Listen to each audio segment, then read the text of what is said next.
Assalamualaikum warahmatullahi wabarakatuh.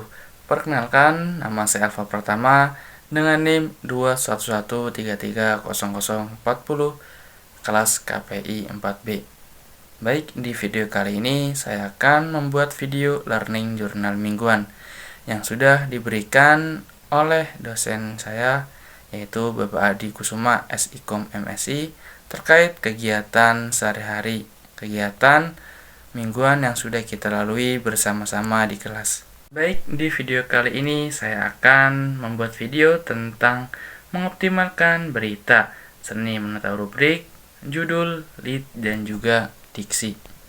Di sini yang pertama ada pengertian, fungsi, jenis, dan juga contoh rubrik dalam dunia jurnalistik.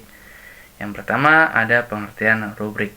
Dalam dunia jurnalistik, rubrik merupakan bagian atau kolom tetap dalam media massa yang juga digunakan untuk mengelompokkan isi berita ataupun artikel berdasarkan topik tertentu.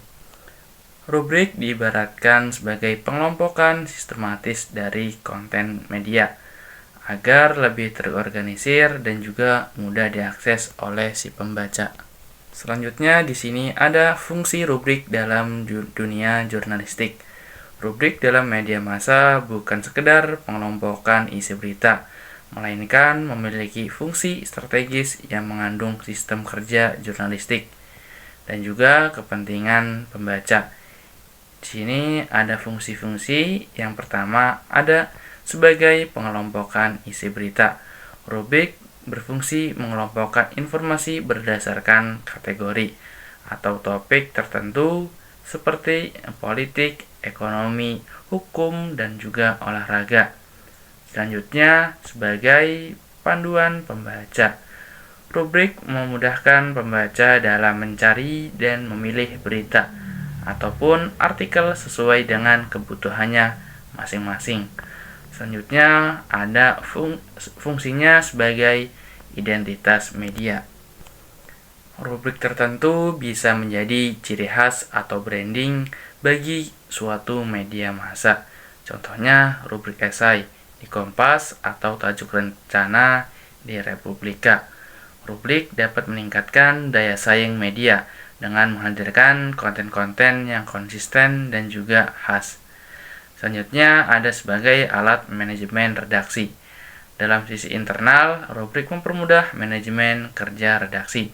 Tugas wawancara dapat dibagi berdasarkan rubrik seperti reporter kriminal, wawancara politik, ataupun jurnalistik olahraga.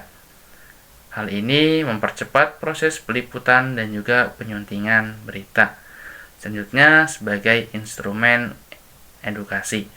Rubrik tidak hanya menyampaikan informasi, tetapi juga mengedukasi pembaca. Rubrik opini, kolam, ataupun resensi buku misalnya. Di sini juga ada jenis-jenis rubrik dalam dunia jurnalistik.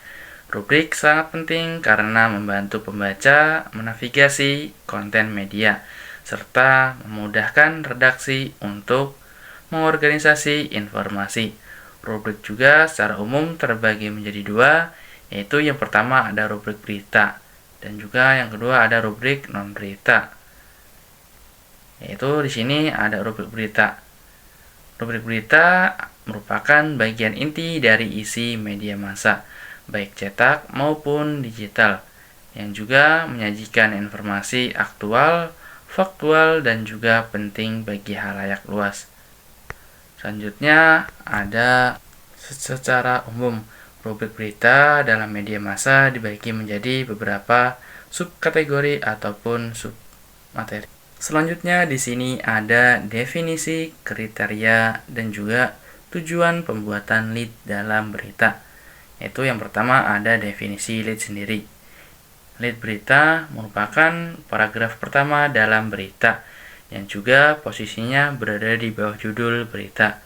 Penulisan lead ini atau teras berita merupakan salah hal yang harus diperhatikan dalam penerbitan suatu berita. Lead berita juga yang menarik minat halayak untuk terus membaca berita itu. Selanjutnya di sini ada kriteria penting dalam menyusun lead. Dalam dunia jurnalistik, lead atau teras berita merupakan bagian paling awal dari sebuah berita yang juga berfungsi untuk menarik perhatian si pembaca, sekaligus memberikan gambaran awal tentang isi beritanya. Di sini juga ada beberapa kriteria yang penting yang harus diperhatikan dalam penulisan lead. Yaitu yang pertama, lead harus sesuai dengan judul berita. Lead harus mampu menguraikan atau menjelaskan isi dari judul berita. Antara judul dan lead harus memiliki keterkaitan langsung agar si pembaca tidak bingung. Selanjutnya ada langsung ke inti informasi. Lead dalam berita, terutama jenis track news, harus langsung menyampaikan inti dari informasi yang diinginkan. Selanjutnya, mengandung unsur 5W plus 1H. Lead sebaiknya sudah mencakup unsur-unsur penting dari berita, yaitu 5W plus 1H. Namun, jika semua unsur tidak bisa dimasukkan ke dalam satu paragraf, cukup fokus pada unsur utama, yaitu who, what, where, dan juga when. Selanjutnya, membujuk pembaca untuk melakukan membaca. Selanjutnya, menggunakan kalimat yang pendek dan juga padat. Gunakan kalimat yang singkat, padat, dan jelas, namun tetap memiliki struktur kalimat yang utuh, subjek, predikat, objek, ataupun keterangan. Hindari kalimat-kalimat yang terlalu panjang, karena dapat membuat informasi menjadi kabur. Selanjutnya di sini ada tujuan utama lead dalam penulisan berita. Yaitu yang pertama ada memancing minat pembaca. Dalam dunia jurnalistik, lead memegang peran penting strategis sebagai pembuka berita yang juga menentukan apakah pembaca akan melanjutkan membacanya ataupun tidak. Fungsi selanjutnya yaitu menyajikan fakta terpenting yang diberikan. Fungsi kedua dari lead yaitu untuk menyampaikan inti dari berita, yaitu fakta atau informasi paling penting dari peristiwa yang diberikan. Selanjutnya di sini ada pengertian diksi. Diksi dalam konteks jurnalistik merujuk pada pemilihan kata atau frasa yang digunakan oleh seorang jurnalis untuk menyampaikan informasi kepada publik secara jelas, akurat, padat, dan juga menarik. Pilihan kata yang digunakan tidak boleh asal, karena akan sangat mempengaruhi cara audiens menangkap makna dari berita tersebut. Penggunaan diksi yang tepat memiliki beberapa tujuan penting dalam penulisan berita. Yang pertama, untuk meningkatkan kejelasan informasi.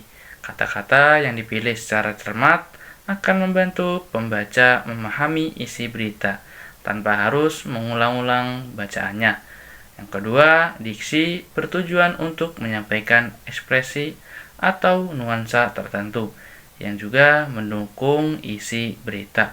Contohnya, dalam berita yang bersifat human interest, pilihan kata yang menyeluruh isi emosional akan jauh lebih efektif daripada kata-kata yang terlalu teknis atau kaku.